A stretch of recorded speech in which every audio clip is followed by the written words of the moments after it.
두 번째 시간입니다. 이번 시간에는 보호관찰의 개념 정의와 더 나아가서 보호관찰의 유형들, 유형이라 그러면은 우리가 말했던 퍼로울과 프로베이션, 그리고 이제 최근에 있어서 종국 처분으로서의 성격과 출소 후의 성격까지 다 포함되어 있다 그랬죠. 자, 먼저 보호관찰의 개념부터 좀 알아볼까요? 여러분들 교재와 같이 가겠지만 정리하는 자료를 먼저 한번 보겠습니다.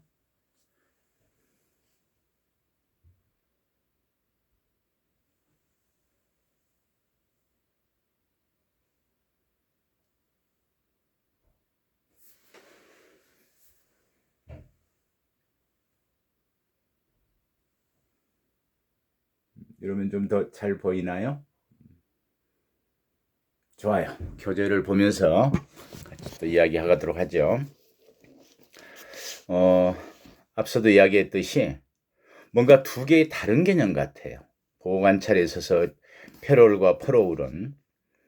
그런데 이러한 이질적인 것처럼 보이면서도 동시에 같은 보호관찰이라는 말로 표현되고 있죠.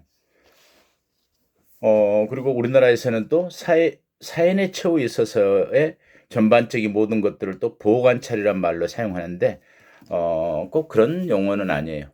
사연의 처우라 그러면은 지금 보호관찰이 폭넓게 활용되지만은, 가석방 그 제도 자체도 교정에서 사연의 처우로 볼 수 있고, 보호관찰법 안에 있는 갱생보호제도도 성격을 달리하지만, 성격을 좀 달리하죠.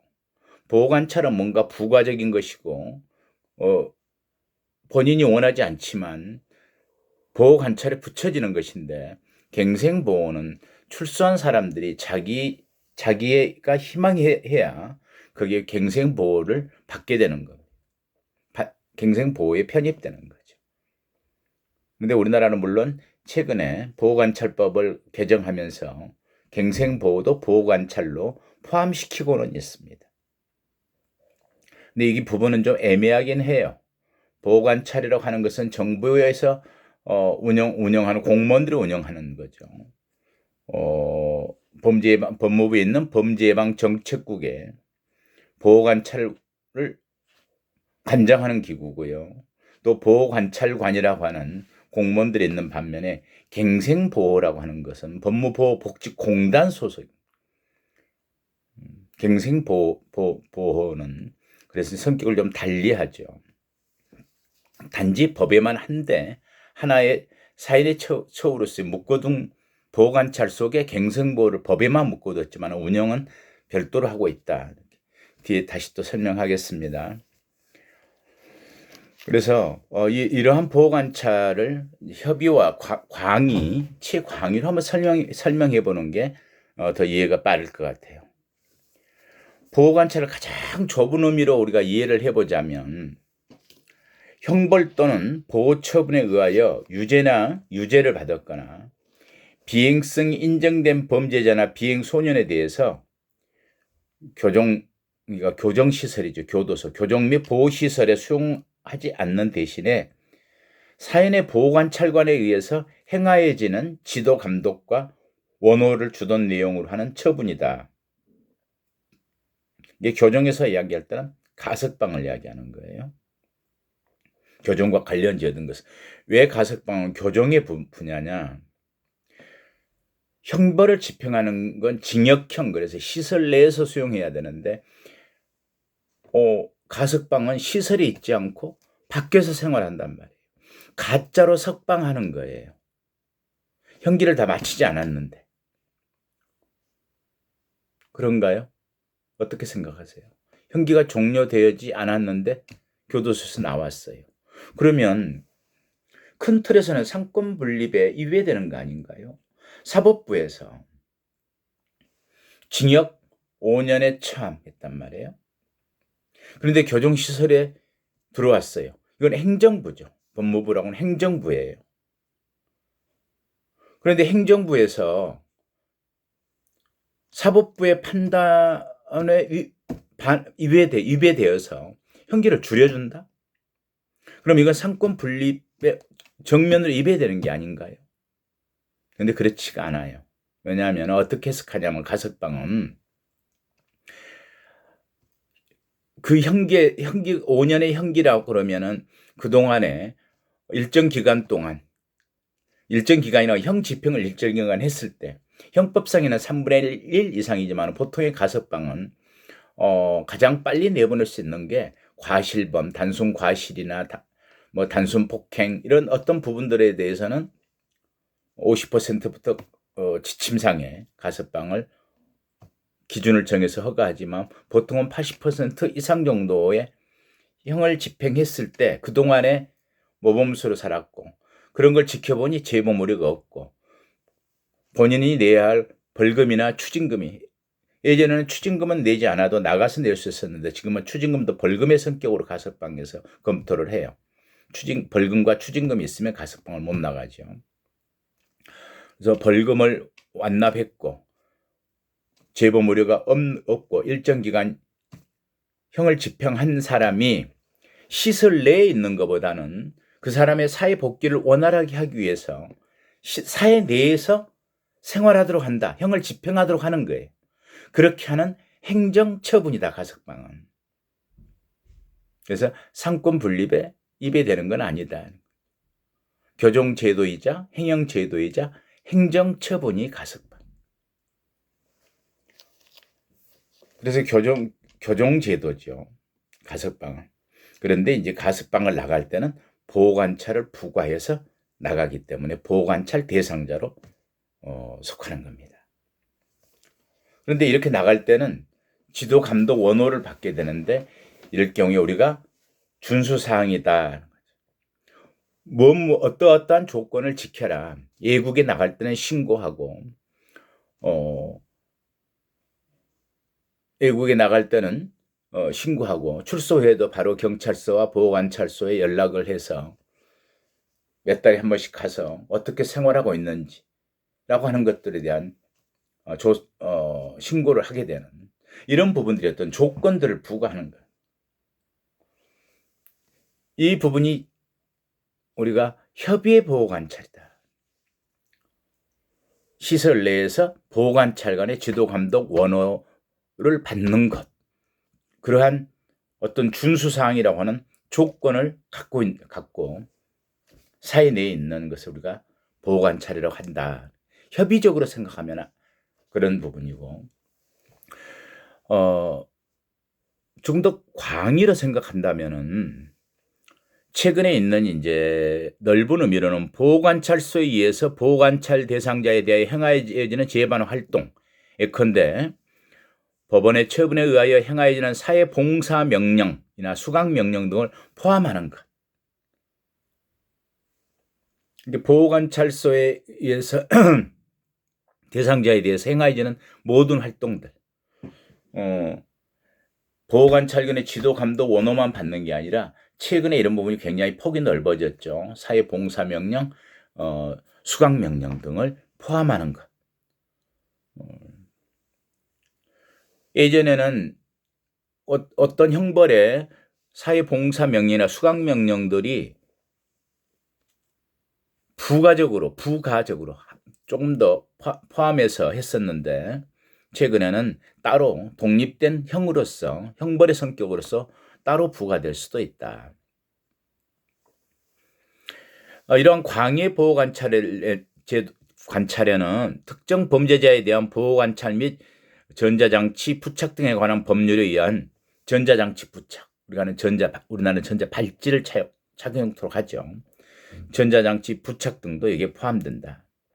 소위 전자감시 제도, 이치 추적 이런 부분과 또 애출 제한 명령, 애출 제한이나 유흥업소 출입 제한 같은 이런 부분까지 포함되는 것을 광해 보호관찰이라고 하고 우리가 통상 보호관찰이라고 할 때는 이런 광해 개념을 사용하고 있다. 근데 꼭 여기에 동의하기는 어렵습니다. 왜냐하면은 지금 보호관찰의 범위가 갈수록 넓어져 가고 있고 훨씬 더 넓어져 있기 때문에 보호관찰 제도에서 여기까지 국한해서 광의로만 설명해서는 설명이 안 되는 부분이에요. 오히려 최광의의 개념으로 사인의 처우 제도까지, 사인의 처우 제도이다라고 하는 게 두 개의 구분이 또 명확하진 않지만 무슨 말이냐면 지역사회에서 이루어지는 범죄자 처우 전반을 지칭한다. 근데 여기 이제 애매한 건 아까 이야기했듯이 가석방을 부과하는 걸, 가석방에 부과되는 보호관찰을 당연히 보호관찰의 업무지만 그래도 교정제도로 봐야 돼. 부분들과의 겹치는 부분. 또 갱생보호도 보호관찰법에 포함되어 있지만은 하나는 정부 기관이고 공식 기구고 행정부의 기구고 하나는 공단의 갱생보호는 법무보호복지공단의 문제이기 때문에 최광의로서 보호관찰을 제도를 이해하기에도 조금 문제가 있긴 해요. 아무튼 최광의로 본다면은 한번 살펴볼까요? 보호관찰이라는 용어가 가장 넓은 의미로 사용될 때에는 지역사회에서 이루어지는 범죄자 처우 전반을 지칭하는 경우이다. 이러한 의미의 보호관찰은 제도의 개념으로서 우리가 사인의 처우 제도라고 할 때 개념과 일치하는 것이다. 이는 시설 내 처우와 대비되는 범죄자 처우의 유형을 의미하기도 한다. 큰 틀에서 교정도 그렇게 설명할 때 해요. 시설 내 처우, 사인의 처우. 그리고 시설에서의 구금으로 인한 폐해들, 낙인, 비용, 인권 침해 또는 사회 복귀에 대한 효과의 미흡 이랬을 때 사회 내 처우로 가석방을 통한 이런 부분들이 있고 이제는 사회와 근접하게 하는 것이 자율적으로 본인이 변화하기에 좋다. 소위 자율과 책임 이런 부분을 스스로 갖도록 하기 위해서는 시설 내에 국한해서는 안 되겠다. 보다 더 효과적으로 하려면 사회와 더 지역사회와의 관련성도 높아지고 어떤 근접한 활동을 해야 된다. 성격이나 거리적 관계나 성격적으로. 그래서 우리는 그걸 교정에서 사회화 개방화라는 말을 써요. 그럴 때는 사회적 처우. 예를 하나 들어보자. 예를 한 두 가지 들자면 하나는 기휴제도 이런 게 있어요. 마치 군대에서 휴가와 같은 거죠. 집안에 특별한 일이 있을 때, 직계 좀비 속의 사망이나 예전에는 결혼 군대 가는 것까지도 포함했는데 이제는 많이 제한되긴 해요.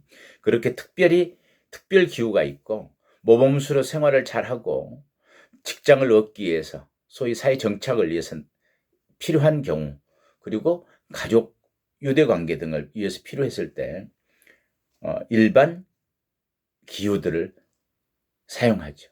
이럴 때는 시설과 사회와의 관계들, 사회적 처우다. 또 하나는 최근에 우리나라에서 굉장히 거의 모든 교도소에서 사용하고 있는 외부 통근 제도 같은 게 아침에 기업체에 출근했다가 거기에서 일을 하고 오후에는 저녁에는 들어와서 시설 내에서 생활하게 하는 이런 사회적 처우들 이런 걸 교정의 사회화 개방화 제도인데 이러한 정책, 이러한 제도는 사인의 처우는 아니죠. 왜? 사인의 처우는 지역사회 속에서 그냥 생활하는 거고 사회적 처우는 주된 공간이 그다음에 주된 감독이 시설에 있기 때문에 두 개는 차이가 있죠. 어디가 주된 곳이냐. 생활을 밖에서 낮 주간에 한다고 그래도 야간에 들어와서 시설에서 잠을 자고 또 밖에 나간다 하더라도 거기도 행정구역으로 인정되는 거예요. 수용자가 나가 있는 공간들. 거기에는 교정공무원이 교도관이 가서 감시 감독을 하는 겁니다. 보호관찰관이 하는 게 아니고. 그래서 이런 건 사회적 처우. 사인의 처우는 시설에서 아예 나가서 생활하는 거.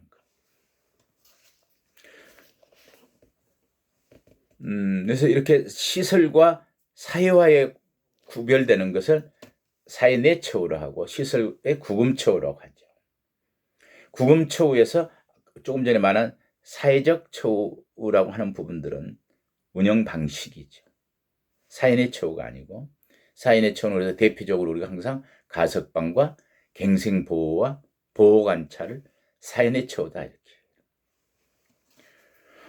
결국 최광의의 보호관찰은 범죄자에게 사회생활을 허용하면서 지역사회에서 사회 내에서 이루어지는 모든 처우 제도 및 프로그램을 의미하는 것.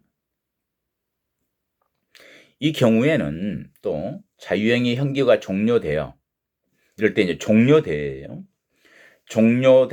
교정시설에서 출소한 사람들에게 그들의 신청에 의하여 이게 중요해요. 이제 갱생보호는 그들의 신청에 의해서 강제가 아니에요. 신청에 의해서 경제적, 정신적 지원을 하는 갱생보호 제도를 포함하는 거예요. 지역사회 개방, 지역사회 처우, 개방 처우, 사회 내 처우는. 현행의 보호관찰 등에 관한 법률의 규정 체제와 편제는 이러한 취지를 반영하고 있습니다. 왜냐하면 1995년 1월 5일 법률 제 4933호로 전부 개정된 보호관찰법. 우리가 보호관찰법 그것은 이제 보호관찰 등에 관한 법률이죠. 이전에는 보호관찰법과 갱생보호법이 분리되어 있었어요. 보호관찰법은 강제성이죠. 어찌 되었건 보호를 하든 관찰하든 뭐 지원을 하든 지지를 하든 강제성이죠. 보호관찰. 근데 갱생보호는 임의성이죠. 지원에 의해서. 그래서 임의적 사회 복귀 서비스에 관한 거예요. 갱생보호는. 오늘날에도 그렇게 하고 있어요. 단지 법으로 한데 통합해 두었다.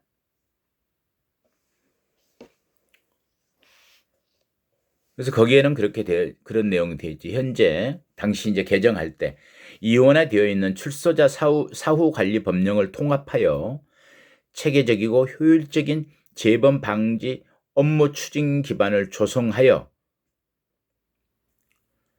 출소자에 대한 효율적인 사후 관리를 도모하려는 것이다. 통합하는 이유였어요. 이러한 개정 이유를 살펴볼 때 당시의 개정 배경에는 보호관찰이 이러한 갱생보호 사업을 포함하는 사회 내 처우라는 입법자의 의도를 반영하고 있는 것으로 볼 수 있습니다. 한편 보호관찰소라는 기관 명칭에서 사용된 보호관찰이라는 용어도 이러한 최광의 개념을 그러니까 반영하고 있겠죠. 왜냐하면 보호관찰소의 관장 업무는 협의회 보호관찰, 그 다음에 사회봉사명령, 수강명령, 정자감시 제도 같은 광의뿐만 아니라 갱생보호와 범죄 예방 활동을 포괄하고 있기 때문이다.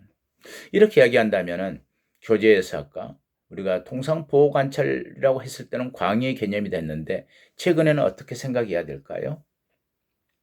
이 부분은 논란이 있겠죠. 보호관찰이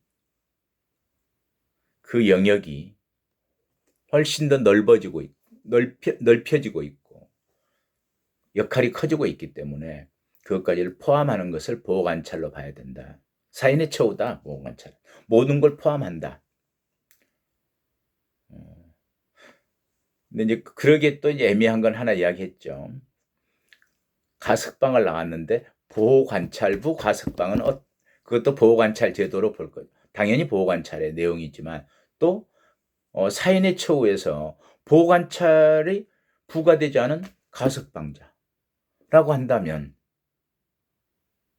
그건 사인의 처우 전반이라고 이야기하기에는 조금 과한 면이 있죠. 이 부분의 차이들은 그래서 여러분들은 그냥 그렇게 이해하면 좋을 것 같아요. 통상은 보호관찰이라고 하면은 보호관찰소에서 하고 있는 제반 업무들, 지도, 감독, 보호관찰관이 하는 업무와 최근에 많이 확대되고 있는 사회봉사명령, 수강명령, 정자감시제도, 이 추적에 대한 추적, 뭐 또는 외출 제한 이런 것들을 포함하는 광의의 개념이 보호관찰이다. 근데 우리는 최광의로도 해석해도 그렇게 큰 무리는 없다. 최광의라는 건 뭐겠어요? 지역사회에서 이루어지는 모든 처우 제도와 범죄 예방 활동까지를 포함하는.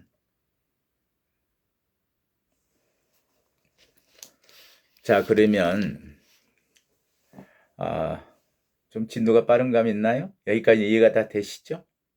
보호관찰의 정의, 보호관찰의 유래. 결국 같은 이야기를 계속해서 반복하게 돼요, 우리는. 보호관찰이라는 부분에 대한 업무가 초기와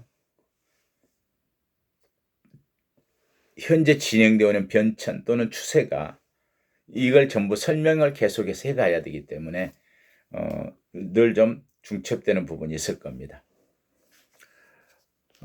보호관찰의 유형은 법적 성질에 따라서도 몇 가지로 나누어 볼 수 있어요. 법적 성격으로는 이게 보호관찰 자체가, 자, 자료 한번 볼까요?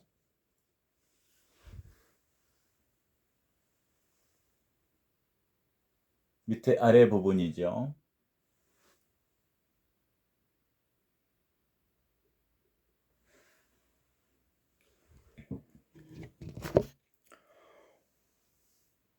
보호관찰이 하나의 종국 처분으로서, 하나의 처분으로서 독립되고 종국적인 것으로 부과되는 게 아니고 그러한 법적인 성격을 최근에 많이 갖게 됐어요. 예전에는 늘 부과하는 거였어요. 무슨 조건부, 무슨 조건, 보호관찰부, 가석방, 뭐 보호관찰부, 기소유예 뭐 이런. 그런데 요즘은 종국 처분으로서의 보호관찰, 사회봉사명령이나 수강명령 같은 것이 종국 처분으로서 하나의 독립된 형벌을 대체하는, 자유형을 대체하는 법적 성격을 갖게 되는. 당연히 두 번째 어떤 법적 성격으로서는 프로베이션형의 보호관찰. 프로베이션 그러면 가장 빨리 생각할 수 있는 게 들어가기 전 시설에 들어가지 않고, 그 다음 주로 또 유럽에서 사용했던 퍼로울형의 보호관찰, 시설 수용 후에 이루어지는 일들. 그리고 최근에 이 부분들이 우리나라에도 형기가 종료된다, 자기가 받은 형을 다 살게 되면은 보호관찰에 붙이는 건 생각을 못했어. 늘 보호관찰부 가석방까지 이야기를 했는데, 아마 이러한 부분들이 국민들의 법 감정, 시대 사조들, 당시 어떤 안전을 위한 국민들의 걱정거리, 이런 부분들이 형의 강경화, 중형주의, 이러한 진행과 맞물려 있는 거예요. 그래서 형기 종료 후에도 우리 사회 안전이 먼저다. 그래서 이 추적기를 부착토록 하자. 이런 부분들이 생겨났습니다. 그래서 이런 부분을 형의 집행 종료 후의 보호관찰, 이렇게 우리는 네 가지로 나누어 볼 수 있겠죠.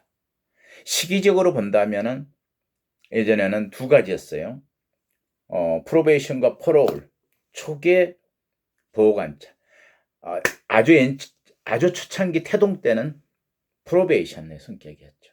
그런데 유럽에서 출소 후에도 사회 복귀에 관심을 가져야 된다. 이래서 수용 후에도 이제 두 개의 프로베이션과 퍼로울이 보호 관찰했는데, 최근에 이 네 가지로 나눠진 이유는, 하나는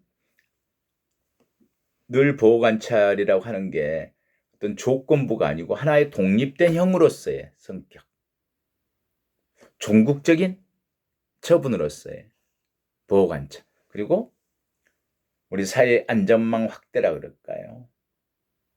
국민들의 법 감정들, 공공의 안전이 우선이다라고 하는 부분들 때문에 출소 후에도 고위험성 성범죄자나 흉악범들에게는 전자감시 제도를 활용하는 이러한 네 가지 형태로 나눠볼 수 있겠습니다. 이 네 가지 형태에 대한 설명은 우리가 다음 주에 할까요? 그래요. 이 부분들에 대해서는 다음 주 설명하기로 하고 일주일 잘 지내세요.